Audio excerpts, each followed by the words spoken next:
ओम नमो भगवते वासुदेवाय। ओम नमो भगवते वासुदेवाय। ओम नमो भगवते वासुदेवाय। नारायणं नमस्कृत्य नरं चैव नरोत्तमं देवीं सरस्वतीं व्यासं ततो जयमुदीरयेत्। नष्टप्रायेषु भद्रेषु नित्यं भागवत सेवया भगवतेरुत्तमश्लोके भक्तिर्भवति नैष्टिकी। ओम ज्ञानतिमिरान्धस्य ज्ञानाञ्जनशलाकया चक्षुरुन्मिलितं येन तस्मै श्रीगुरवे नमः। नमो विष्णुपादाय कृष्णप्रेष्ठाय भूतले श्रीमते भक्तिवेदान्तस्वामिनिति नामिने। नमस्ते सारस्वती देवे गौरवाणी प्रचारिणे निर्विशेषशून्यवादी पाश्चात्यदेशतारिणे। जय श्री कृष्ण चैतन्य प्रभु नित्यानंद श्री अद्वैत गदाधर शिवासादि गौरभक्तवृंद। हरे कृष्ण कृष्ण कृष्ण हरे हरे, हरे राम राम राम हरे हरे।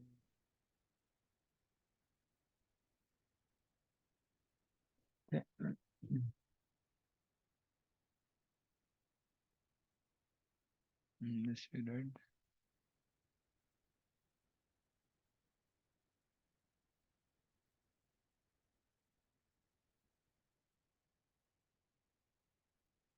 Very 130. भूते पञ्चभिरारब्धे देहे ये देह्यबुधोक्तकृत् अहं ममेति असद्ग्राहः करोति कुमतिर्मतिम्. By such ignorance, the living entity accepts the material body which is made of five elements as himself. With this misunderstanding, he accepts non-permanent things as his own and increases his ignorance in the darkness region. Living entity accepts material body as himself.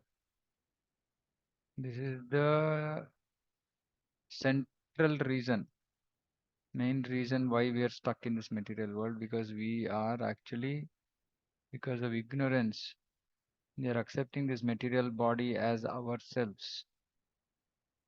With this misunderstanding, we accept non-permanent things as our own and increase our ignorance in the darkest region. So the more we accept non-permanent things as our own, the more our ignorance increases. So this is very, very important. So the more we possess, the more we become ignorant. Generally, I mean, unless we are on the platform of Yukta Vairagya, um, the more we try to accumulate, the more we go into ignorance. The expansion of ignorance is explained in this verse. The first ignorance is to identify one's material body, which is made of five elements, as the self. And the second is to accept something as one's own due to a bodily connection. In this way, ignorance expands. Divinity is eternal, but because of his accepting non-permanent things, misidentifying his interest, is put into ignorance and therefore he suffers material pangs. That is why Rupa Goswami says in Upadeshamrita, Atyahara Prayasa.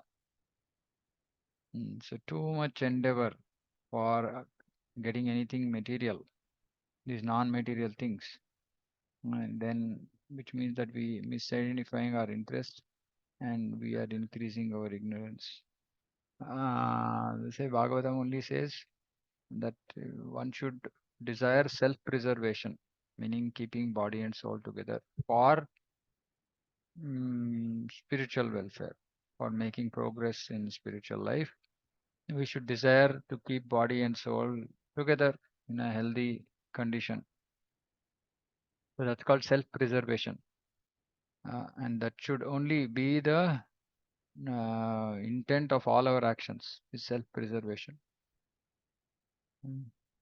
Because accepting non-permanent things means getting into more and more ignorance, and not only that, because of that we suffer material pangs, because the more things we possess, the more we have to take care, because we have so many things now which we consider as ours, and then something or the other keeps happening every day in our lives, and then results in material sufferings. So, mm, so this whole conversation between Maharaja Rahugana and Jadabharat is about this ignorance. actually. Now, how we are stuck badly in the material world. And the root is this false ego. So, this is called false ego. That we thinking that we are the body. And then once we get into this thought process of I am the body, then everything connected to the body, I have to accept something as own because of bodily connection, and then thereby the ignorance expands. Prabhupada calls this selfishness, extended selfishness. And because of this extended selfishness, we remain stuck in this material world. So it's very, very important to, keep. That is why, this Yukta Vairagya is very difficult. Sometimes, if you have a lot more than required, then we become attached to those things. And then we want to protect it, we want to increase it.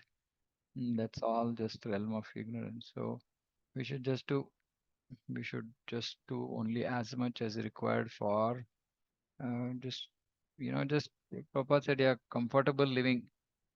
That's all, right? But comfortable doesn't mean extravagant. Actually, the whole for devotees, it should be simple living, high thinking. We should always try to think. Remember this. We should do simple living, high thinking.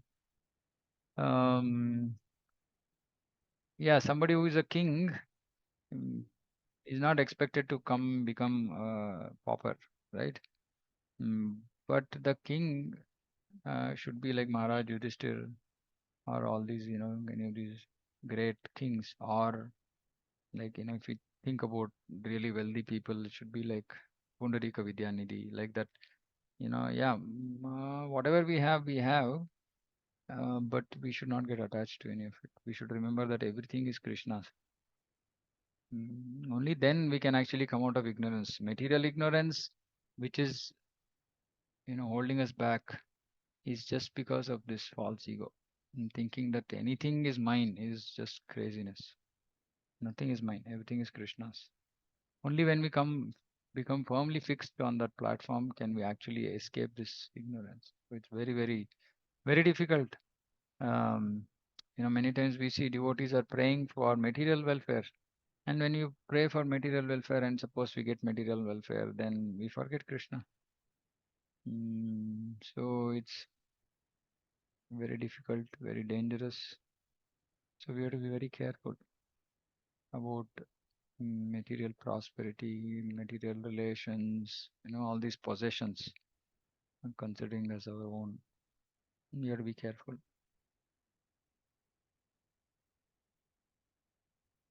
तदर्थं कुरुते कर्म यद्बद्धो याति संस्कृतिं योऽनुयाति ददत् क्लेशं विद्याकर्म बन्धनः. For the sake of the body, which is a source of constant trouble, Sharira Vyadi Mandira, constant trouble to him and which follows him, because he is bound by ties of ignorance and fruitive activities, he performs various actions which cause him to be subjected to repeated birth and death. All this for what? For the sake of the body.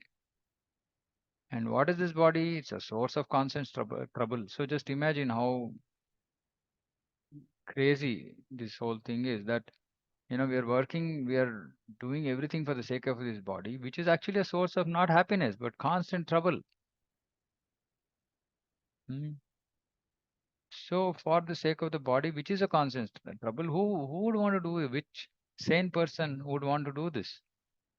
Go and benefit somebody who is a source of constant trouble for us. I mean, would anybody do that in his senses? Right? So, this is Maya. We are so badly stuck that we cannot see that why am I working for this body, which is a source of constant trouble?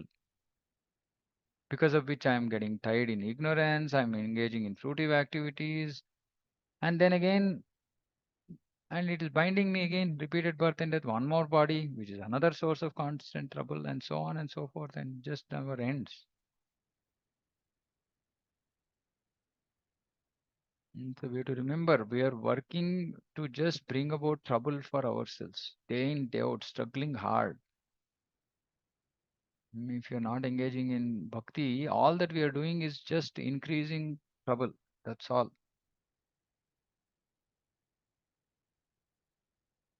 Bhagavad Gita it is said that one has to work to satisfy Yagna or Vishnu. For any work done without the purpose of satisfying the Supreme Person of Godhead is a cause of bondage. Simple. And also in Bhagavad Gita, Krishna says, Kayanam manasa buddhya kevalair indriyarapi yogina karma kurvanti sangam tyaktvatma shuddhe.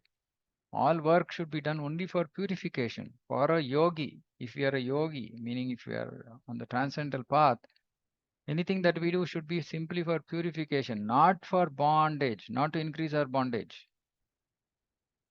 Bhagavad Gita also, Yagna Shishta Asno Santam Uchyante Sarva Kil Vishay. Or Yagna Arthat Karmano Nyatra. So everything should be done as Yagna for satisfying Yagna or Vishnu. In the conditioned state, a living entity accepting his body as himself forgets his eternal relationship with the Supreme Person of Godhead and acts on the interest of his body.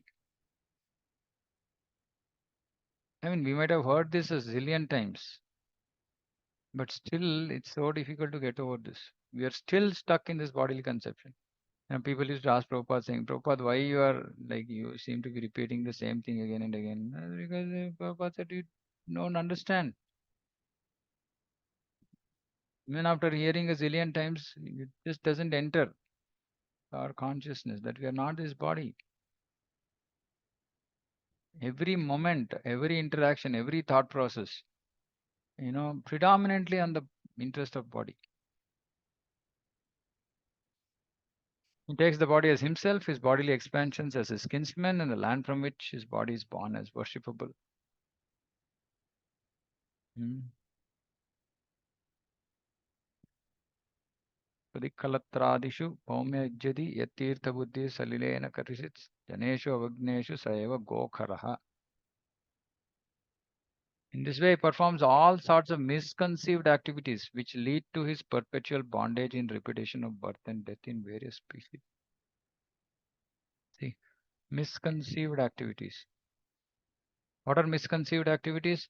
All activities connected to the body are misconceived, except for their maintenance of the body. Any activity that is done for the body is a misconceived activity. What does it result in? Perpetual bondage. In modern civilization, the so-called social, national, and government leaders mislead people more and more under the bodily conception of life, with the result that all the leaders with their followers are gliding down to hellish conditions birth after birth. Hmm. All media is just working on this. All types of media. Hmm. All types of communication devices working on this platform. Bodily conception, just making us glide down. Anda yathandar upaniyamana. When a blind man leads several other blind men, the result is that all of them fall down in a ditch. But in Kali Yuga, this ditch is a very, it's not dirty, it's not dark. It seems beautiful, it seems opulent, it seems, people are recognizing this ditch. It's something very nice to possess. Or, so people willingly are getting led by other blind men and falling into the ditch and feeling very happy about being there. This is actually happening. There are many leaders to lead the ignorant public because every one of them is bewildered by the bodily conception of life. There's no peace and prosperity in human society. This is the problem. Wherever I go, any new gathering, I ask them, what do you want in life? Inevitably, the first answer people give is peace of mind. Actually, they can't even think about happiness because peace itself is eluding. They're not getting peace. Shantasya kuta sukham, Krishna says, second chapter. If there's no shanti, how can one expect santosha, happiness? Mm. But Prabhupada is saying there cannot be peace and prosperity till blind people and another blind people, which is completely based on this bodily conception of life. So far as we live in this bodily conception of life, we can't expect peace, nor can we expect happiness. So-called yogis who perform various bodily feats are also in the same category as such ignorant people. because the Hatha Yoga system is especially recommended for persons who are grossly implicated in the bodily conception. Because the whole Hatha Yoga system is based on the body. Yama, Niyama, Asana, Pranayama, Pratyahara, Dharana, Dhyana, Samadhi. Till after Pratyahara, only real Hatha Yoga starts. Dharana, then Dhyana, then okay, we are talking about something. But till then, it's just bodily conception, breaking out of the bodily conception, right? So those are who are very much implicated in bodily conception. They do Hatha Yoga to accomplish what? To come out of the bodily conception. Then they can do Dhyana, uh, Samadhi, etc. The conclusion is that as long as one is fixed in the bodily conception, he has to suffer birth and death. So this we have to, it's for internal, it's for introspection. How much are we fixed in bodily conception? Right. So how do we measure that in a day? How much do we just think? How much of our thinking, energy, etc., goes for non-devotional activities in an attached way? I mean, attached non-devotional activities, not duty-bound non-devotional activities, attached non-devotional activities. So much we are fixed in bodily conception, and as much as we are fixed in bodily conception, so much we have to suffer birth and death. I mean, till we come out of this bodily conception, there's no chance of going out of this material world. There's no chance of getting free from this bondage. And the process is very, very powerful, while all these seem like really impossible tasks. I mean, if you just standalone think saying that, can I get out of this bodily conception? It just seems impossible. That is our false ego again, because we are just thinking that I am the doer. So as soon as we think I'm the doer, then I can't get out of the bodily conception because I want to be in the bodily conception. But when we take shelter of Guru, Krishna, process of bhakti, yesterday somebody was asking me, bhakti is more powerful than Bhagwan. Bhakti Rasamrita Sindhu says yes, because Bhagwan comes under the control of Bhakta who is doing bhakti. Mm. So it's so powerful. Bhakti is so powerful. It's not really difficult to get out of bodily conception, provided we want to get out. Our whole problem is we don't want to get out because we're afraid. We're afraid of losing our material possessions. But Krishna is promising Yoga Kshemam Vahamyam. We don't have faith. So most of it is just mixed up philosophy, right? Unclear philosophy, because of which we are just simply somehow attached. Yeah, some people unfortunate, that they don't have enough resources to take care of their life. Okay, they have to work hard, they have to do go on for as long as required. But there are many fortunate people, who have enough. Actually, enough is enough, as in enough, really enough. But because of lack of faith, because of fear, they continue working. Okay, fine. Are they working and giving to Krishna? No, because they're saving for their future, because they're again anxious about tomorrow. Why? Because again, no faith in Krishna. So, how will we get out of this? Hmm. So we have to understand Shastra clearly. Krishna is saying, I am there, don't worry. Yeah, I mean, we might not be so exalted to take whimsical decisions saying that, okay, I don't have anything and I'm still ready to give up everything. Very few exalted devotees like that, right?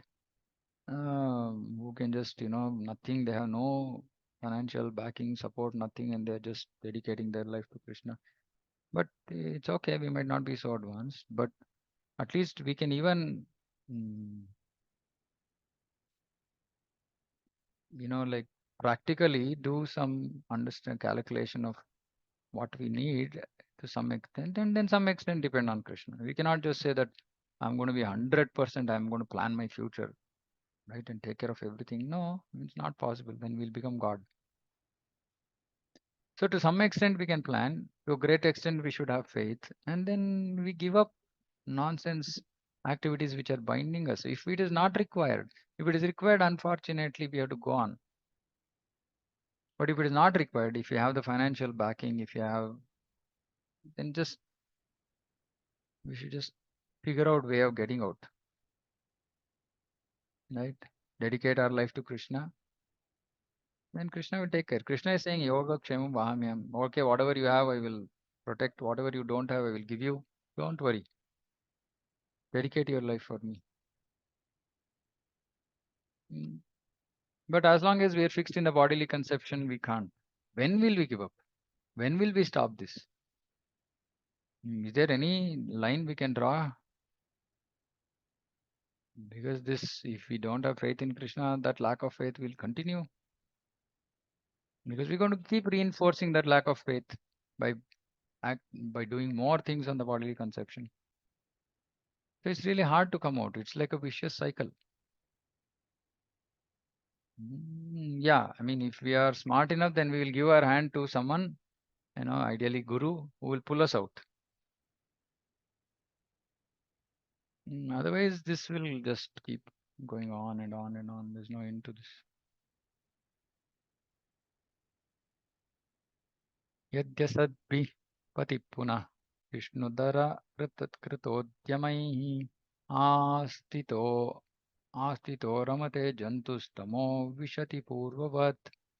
If therefore the living entity again associates with the path of unrighteousness, influenced by sensually minded people, engaged in the pursuit of sexual enjoyment and the gratification of the palate, he again goes to hell as before, because we've already gone. We've gone multiple times.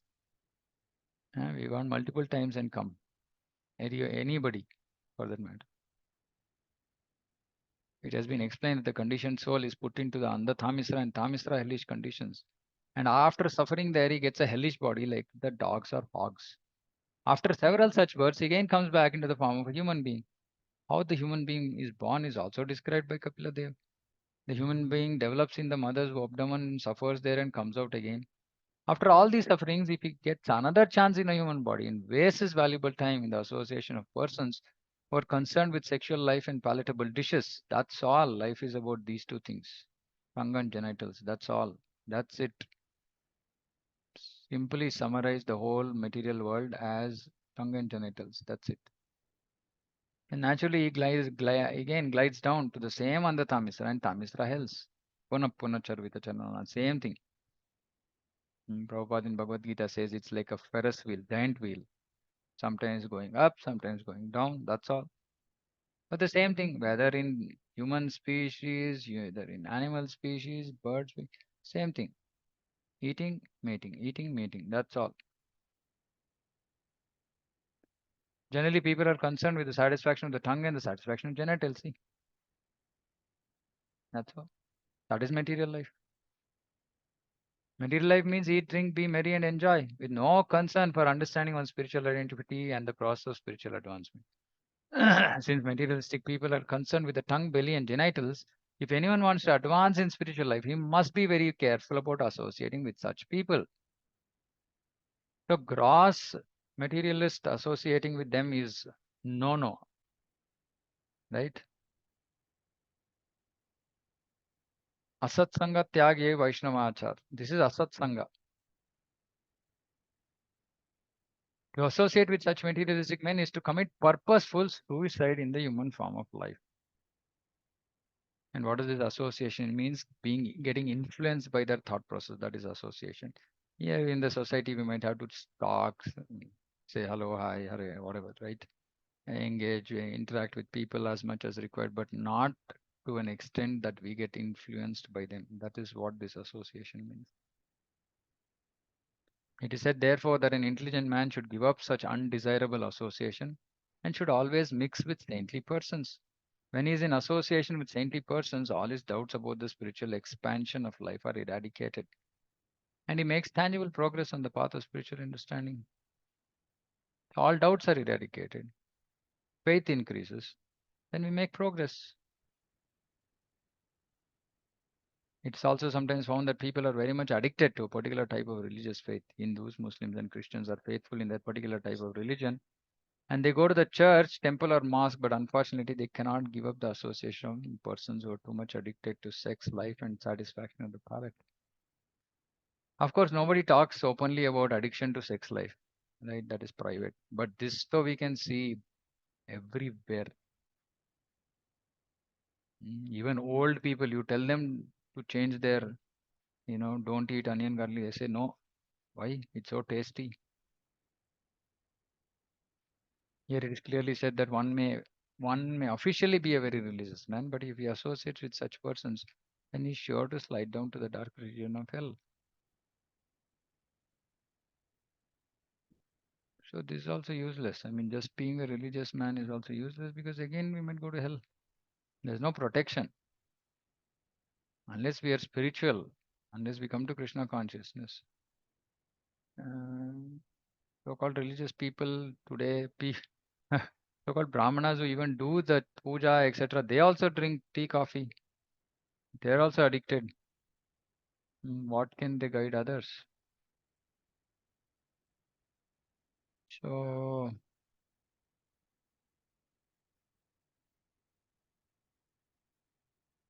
okay, so we'll stop here because these are no qualities of Brahma. Mm, okay, yeah. Any questions, comments?